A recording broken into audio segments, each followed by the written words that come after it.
আপোনালোকে জানে যে আজিকালি গুৱাহাটী, ডিব্ৰুগড়, যোৰহাট, শিলচৰ বহুত মহানগৰীত মানুহ ফ্লেটত থাকে।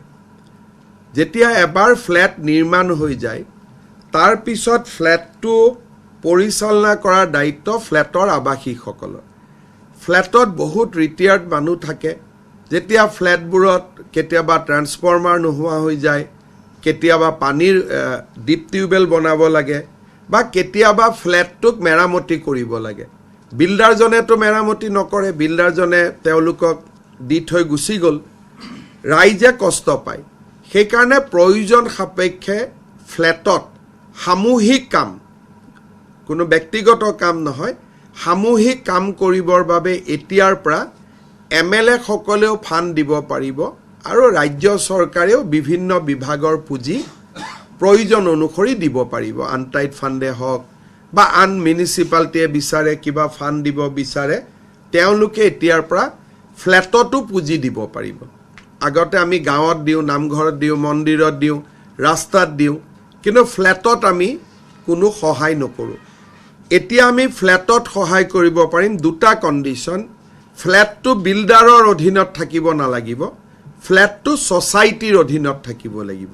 দ্বিতীয়তে, কামবিলাক কমন কাম হ'ব লাগিব, যে গোটেই বিল্ডিংটো ৰং কৰা, বা পানীৰ ব্যৱস্থা কৰা, বা ফ্লেটত এটা মন্দিৰ নিৰ্মাণ কৰা, বা ফ্লেটত এটা অডিটৰিয়াম নিৰ্মাণ কৰা, যিবিলাক কমন কাম প্ৰত্যেকজনে ব্যৱহাৰ কৰিব পাৰে, তেনেকুৱা ধৰণৰ কাম। কিন্তু কোনোবাই যদি কয় যে মোৰ ঘৰখন ৰং কৰি দিয়ক, সেইটো নোৱাৰে। কিন্তু ফ্লেটৰ বাহিৰটো ৰং কৰিব লাগে, তাত চৰকাৰে ইচ্ছা কৰিলে সহায় কৰিব পাৰিব। দ্বিতীয়তে, আমি নতুন ডিপাৰ্টমেণ্ট এটা কৰিছিলোঁ আমাৰ ষ্টাৰ্টআপৰ বাবে। আজি আমি এই কামখিনি আগবঢ়াই ল'বলৈ ডিপাৰ্টমেণ্টটোৰ অধীনত আমি ডিপাৰ্টমেণ্ট অফ ইনকিউবেশ্যন আৰু ষ্টাৰ্টআপৰ অধীনত Assam innovation and startup foundation নামে ছেকশ্যন 8 কোম্পানী এটা গঠনৰ অনুমতি দিওঁ। আমি লাহে লাহে ষ্টাৰ্টআপ ইক'ছিষ্টেমটো শক্তিশালী কৰাৰ কাৰণে এই সিদ্ধান্ত গ্ৰহণ কৰিছোঁ।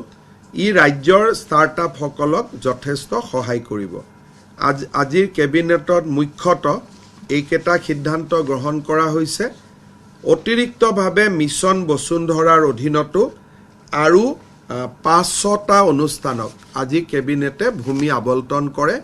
নামঘৰ, মন্দিৰ বা চৰকাৰী কাৰ্যালয়, এই ধৰণৰ শিতানত সামূহিক যি অনুষ্ঠান, সেই অনুষ্ঠানৰ বাবে আজি ভূমি দিয়া মঞ্জুৰি কৰে।